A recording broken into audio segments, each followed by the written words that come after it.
Desde los albores de la humanidad, cada época ha inventado sus propios monstruos. Pero pocos han sido tan duraderos como este, un ser hecho de miedo, moldeado por siglos de dudas y utilizado como arma por quienes controlaban la fe. Hoy comprenderás algo que tal vez sacuda todo lo que has oído hasta ahora. Satanás no nació, fue creado, forjado lentamente, pieza a pieza, hasta convertirse en el rostro perfecto del mal. Pero, ¿por qué alguien necesitaría crear su propio enemigo? ¿Y qué revela esto sobre el corazón de la religión? En los primeros registros sagrados no había rastro de un príncipe de las tinieblas. El nombre Satanás era solo un título. Significaba acusador, adversario, utilizado para designar a alguien que cuestionaba, que ponía a prueba. No era una criatura rebelde, sino un empleado de lo divino. Trabajaba para Dios, no contra Él. Su función era provocar la reflexión, no la destrucción. Era el papel de quien ponía a prueba la fe, no el que corrompía el alma. Un ejemplo notable de esto se encuentra en la historia de Job. En ella, Satanás aparece no como un enemigo, sino como un agente de Dios. Desafía a Job con permiso divino, solo para medir la profundidad de su fe.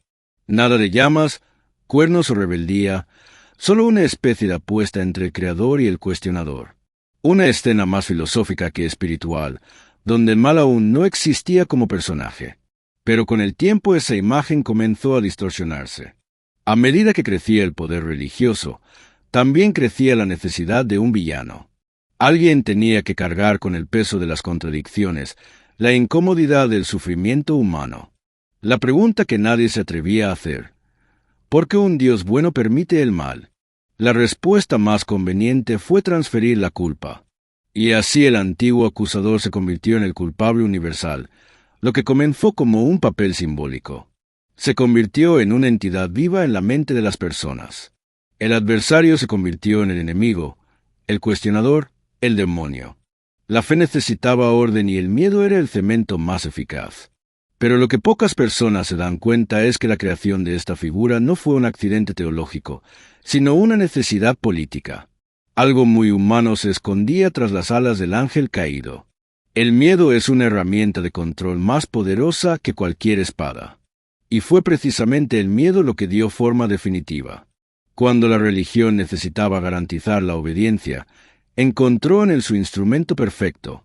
Prometer el paraíso no era suficiente. Era necesario amenazar con el infierno. Y de promesa en promesa, de amenaza en amenaza, el personaje fue creciendo hasta ocupar cada espacio del alma humana. La idea de Satanás pasó a utilizarse como frontera moral.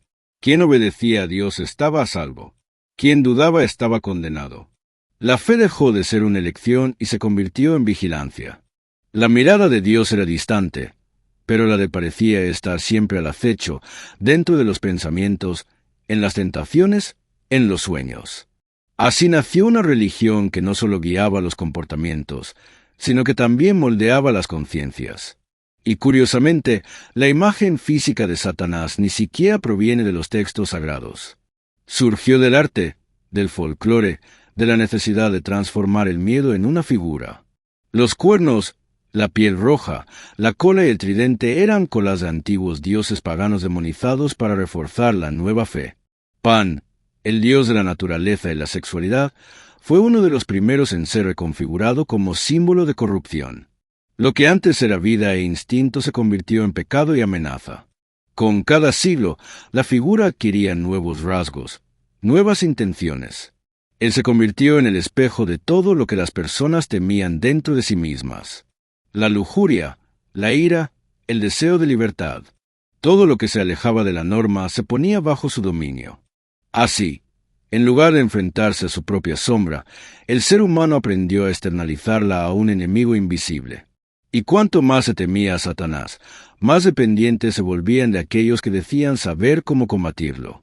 Ahora dime, si hubieras vivido en esa época rodeado de sermones, amenazas e imágenes de fuego eterno, ¿en qué habrías creído? Escribe en los comentarios. El miedo siempre ha sido el mayor predicador. Durante la Edad Media, el miedo a Satanás alcanzó su punto álgido. Dejó de ser solo una amenaza invisible para convertirse en una presencia constante en la vida cotidiana. Los sermones lo describían como un espía del infierno, observando cada desviación moral, cada pensamiento indebido. La gente creía que merodeaba por las casas, influía en los sueños y poseía cuerpos. El terror no provenía de lo que se veía, sino de lo que se imaginaba. Y eso fue suficiente para poner a las multitudes de rodillas, suplicando perdón por pecados que ni siquiera sabían nombrar. Las autoridades religiosas se dieron cuenta rápidamente del poder de esta creencia. La idea de un enemigo eterno hacía que las personas se volvieran sumisas, dóciles, fáciles de guiar. Bastaba con asociar la desobediencia a Satanás y el miedo hacia el resto. La fe pasó a ser vigilada y el simple acto de dudar se convirtió en señal de corrupción espiritual. Pensar diferente era peligroso, y peligroso en aquella época era sinónimo de poseído. Con el tiempo, la histeria se extendió como una plaga. El arte, la literatura y las obras de teatro se encargaron de reforzar el pánico colectivo. Él era descrito como una presencia constante, siempre lista para infiltrarse en las grietas del alma. El hombre medieval vivía en alerta, desconfiando incluso de sí mismo. La culpa y la vergüenza se convirtieron en hábitos cotidianos, y la religión ahora controlaba no solo el cuerpo, sino también el pensamiento. El miedo a Satanás generó una especie de prisión invisible, una celda psicológica donde el propio fiel se convertía en su carcelero. Se vigilaba, se castigaba, se confesaba. Y cuanto más crecía el miedo, más prosperaban las instituciones. El mal, que antes era una metáfora, ahora era una herramienta de poder. Y quien controlaba el miedo, controlaba el mundo. Pero algo aún más sombrío estaba a punto de suceder. Cuando el miedo alcanza su punto máximo, exige víctimas. Y eso fue exactamente lo que mostró la historia a continuación. El terror abrió el camino a uno de los capítulos más brutales de la humanidad, la caza de brujas. De repente, cualquier mujer independiente, curandera, sabia o simplemente diferente se convertía en sospechosa de pactar con Satanás. Bastaba con una denuncia, un rumor o una envidia mal disimulada para que su vida acabara en llamas. El miedo había dejado de ser solo espiritual. Ahora mataba. Las hogueras se multiplicaban en las plazas en nombre de Dios. Torturaban, humillaban y quemaban a personas que ni siquiera comprendían sus acusaciones. Las confesiones se arrancaban con dolor y, paradójicamente, cuanta más sangre se derramaba, más pura parecía volverse la fe. Pero la verdad era otra. El sistema había encontrado una excusa perfecta para eliminar todo lo que amenazaba el poder. Las mujeres que sabían demasiado, que curaban sin necesidad de la iglesia, que hablaban cuando debían callar, todas fueron silenciadas bajo la etiqueta de siervas del infierno. El símbolo del mal se convirtió en justificación para la destrucción de la libertad. Era más fácil condenar que comprender, más cómodo acusar que dialogar, más rentable asustar que educar. Lo que comenzó como una creencia se convirtió en un tribunal y el tribunal en un espectáculo de dolor. El pueblo asistía con miedo y placer, creyendo que estaba limpiando el mundo de la presencia demoníaca. Pocos sabían que el verdadero demonio estaba sentado en la silla del juez. Y aquí surge una pregunta que aún hoy resuena. ¿Quién se beneficia realmente cuando el miedo gobierna la fe? A veces el no está donde nos han dicho, sino donde nadie se atreve a mirar. La invención de Satanás dejó de ser solo una cuestión religiosa y se convirtió en un poderoso engranaje político. Tildar a alguien de siervo se convirtió en el atajo perfecto para eliminar enemigos, sofocar ideas y consolidar el poder. Si un líder quería destruir a un opositor, bastaba con insinuar que servía al mal y no había defensa posible contra esa acusación, porque quien intentara argumentar era inmediatamente considerado cómplice. Esta táctica marcó siglos de persecuciones. Reyes, papas e inquisidores descubrieron que la fe, cuando se combina con el miedo, es capaz de mover ejércitos sin que nadie lo cuestione. Era una forma de guerra silenciosa, no contra otros países, sino contra la propia libertad de pensamiento. El infierno era el pretexto perfecto para mantener al pueblo obediente y el trono seguro. Mientras tanto, la imagen de Satanás seguía expandiéndose, absorbiendo todo lo que causaba incomodidad, lo diferente, lo rebelde, lo curioso, lo libre. Él se convirtió en el espejo de todo lo que la autoridad no quería ver reflejado. Si una mujer pensaba por sí misma, era tentada.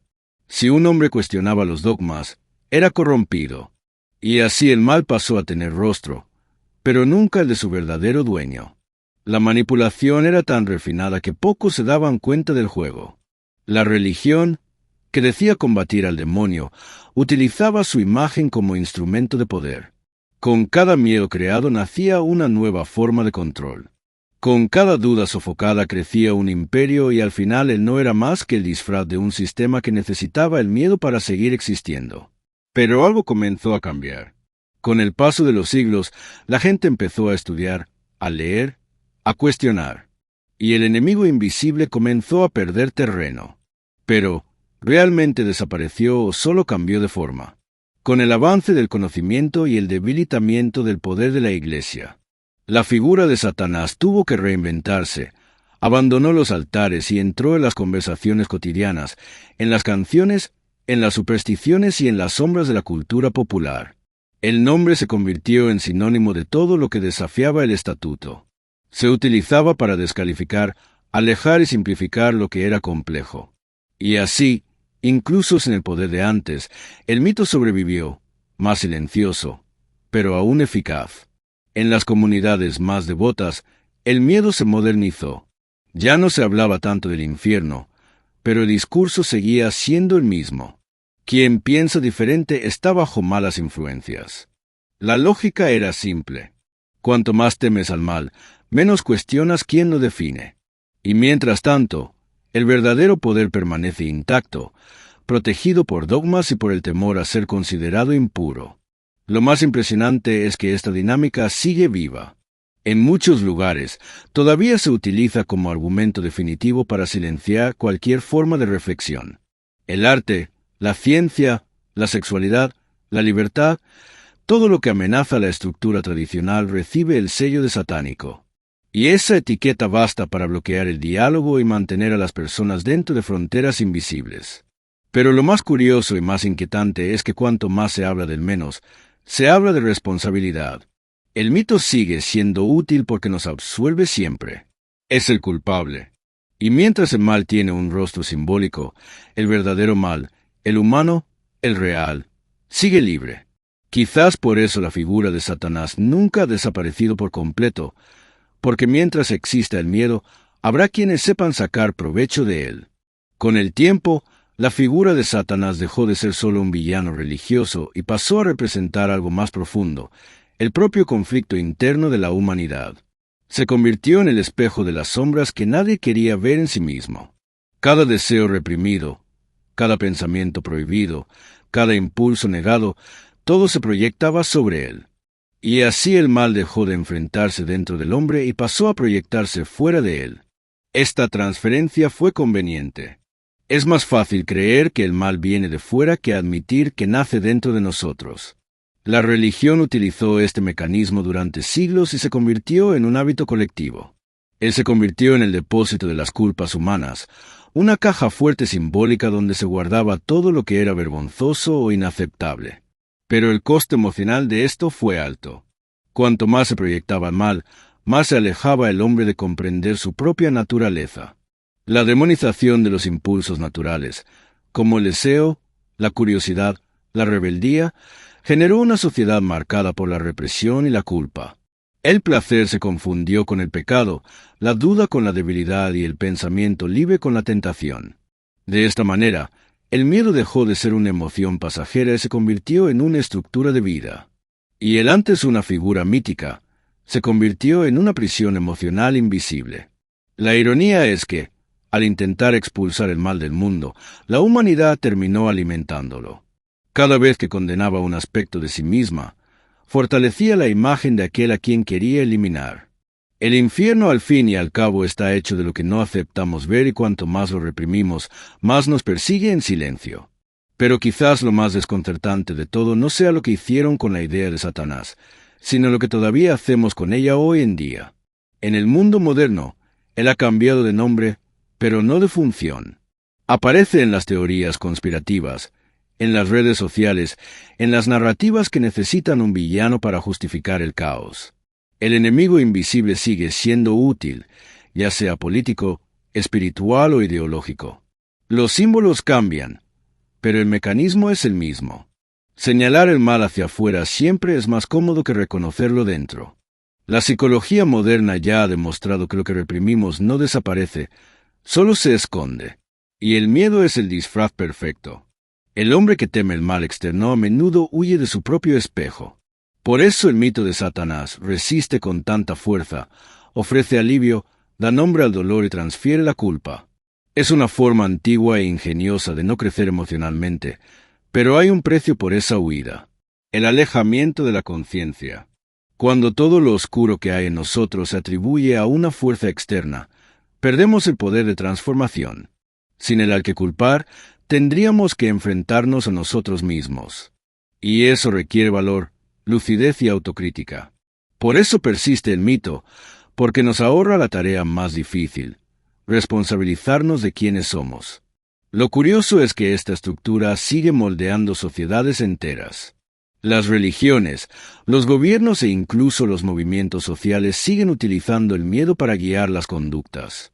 La forma es moderna, pero la lógica es medieval.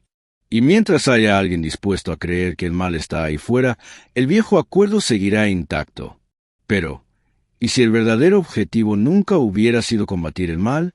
¿Y si la creación del hubiera servido a un propósito aún más estratégico: preservar el poder a través de la culpa? Si lo observamos con atención, nos damos cuenta de que la invención de Satanás fue una de las estrategias de control más ingeniosas jamás creadas.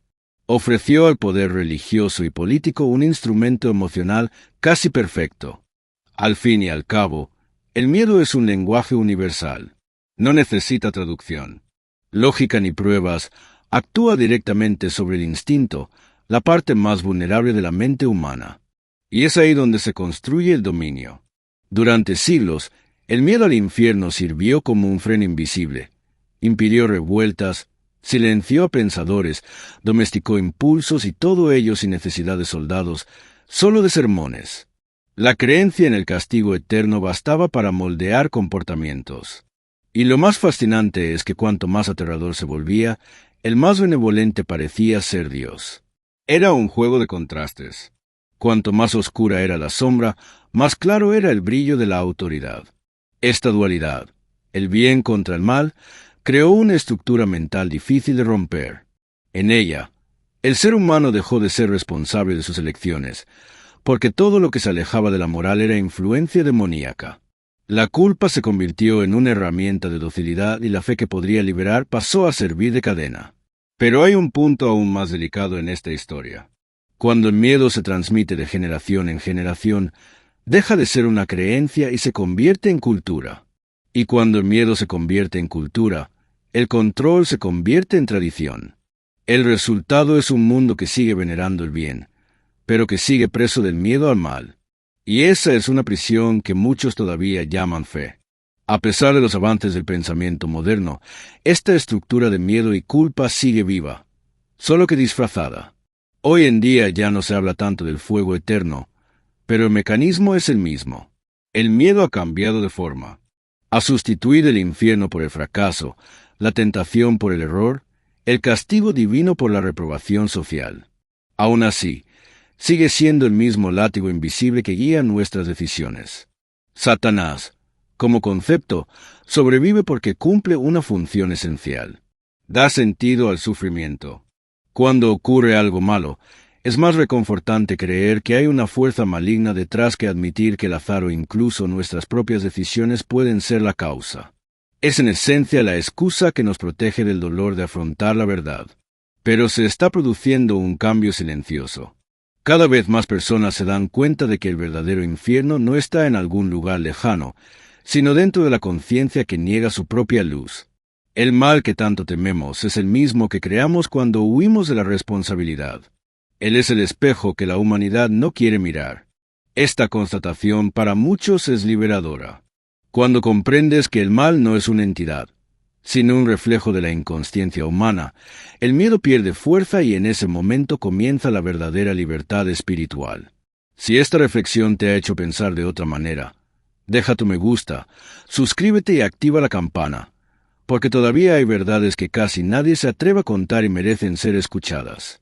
Cuando miramos atrás, nos damos cuenta de que él nunca fue solo un personaje, fue y sigue siendo un reflejo de las debilidades humanas. Representa todo lo que negamos, todo lo que no queremos ver. Y es precisamente esa negación lo que lo mantiene vivo. Mientras exista la culpa, él existirá. Mientras el hombre siga necesitando un enemigo para justificar su dolor, el mito seguirá respirando entre las líneas de la fe. Lo que antes servía para mantener el orden, hoy sirve para evitar el autoconocimiento.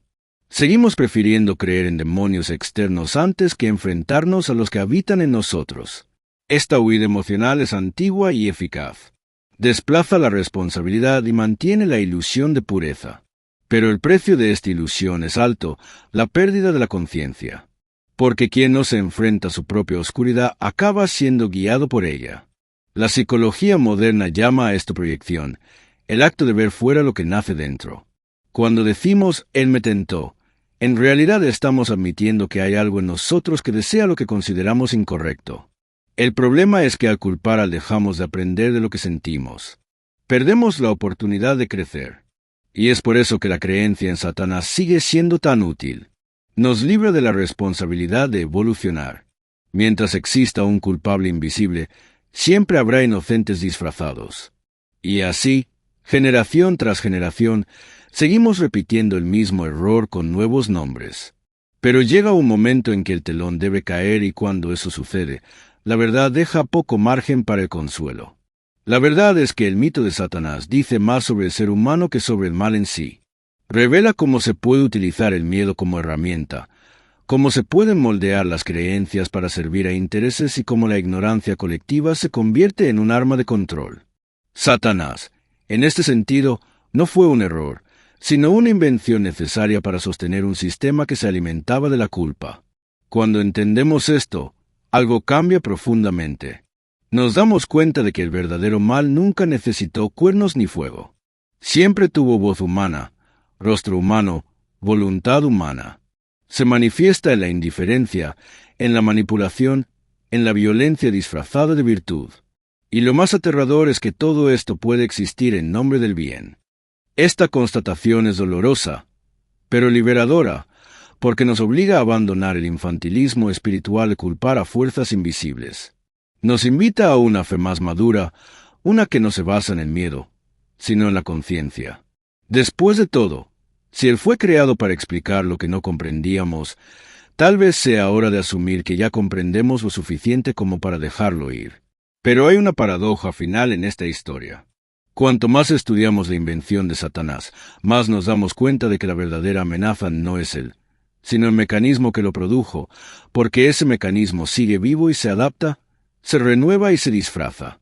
Y sí, sin darnos cuenta, estamos alimentando el mismo sistema que creó, pero con nuevas creencias, nuevos miedos y nuevos dioses. Al comprender el origen de esta historia, algo comienza a disolverse. El miedo pierde su sentido y el poder que lo sustentaba comienza a desmoronarse. Te das cuenta de que no hay fuerzas ocultas en la oscuridad, solo interpretaciones que durante mucho tiempo decidieron lo que debías sentir. Él entonces deja de ser una amenaza y se convierte en una metáfora, un símbolo de lo que necesitamos integrar y no destruir. Cuando dejamos de ver el mal como un enemigo y pasamos a entenderlo como parte de la experiencia humana, surge algo nuevo, la responsabilidad, porque ya no hay ningún lugar a que huir. El infierno ya no es una prisión después de la muerte. Es el reflejo de una mente que se niega a evolucionar. Y el paraíso no es una recompensa. Es el estado de quien tiene el valor de mirarse a sí mismo sin máscaras.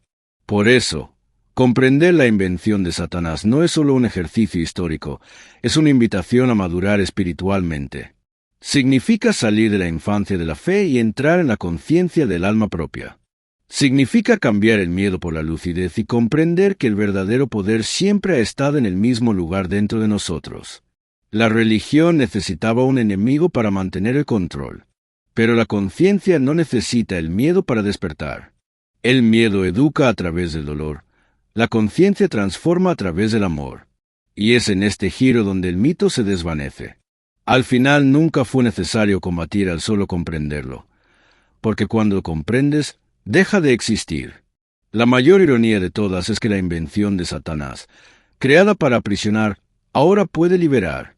Cuando reconoces que el mal es humano, no demoníaco, algo dentro de ti cambia de eje. La culpa se disuelve, la conciencia se expande y el miedo deja de ser una herramienta de control.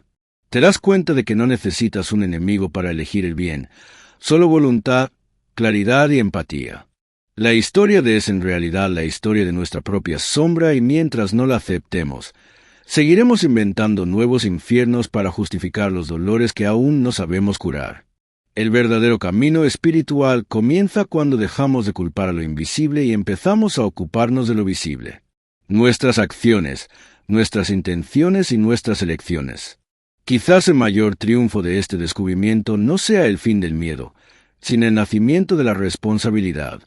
Al fin y al cabo, cuando ya no hay a quien culpar, solo queda la verdad y es en ella donde el espíritu finalmente madura.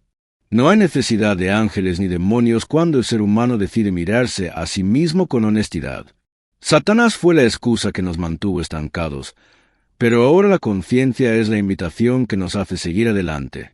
Y si hay algo divino en esta historia, tal vez sea precisamente eso, darnos cuenta de que el poder que un día le dimos al miedo siempre perteneció a la luz.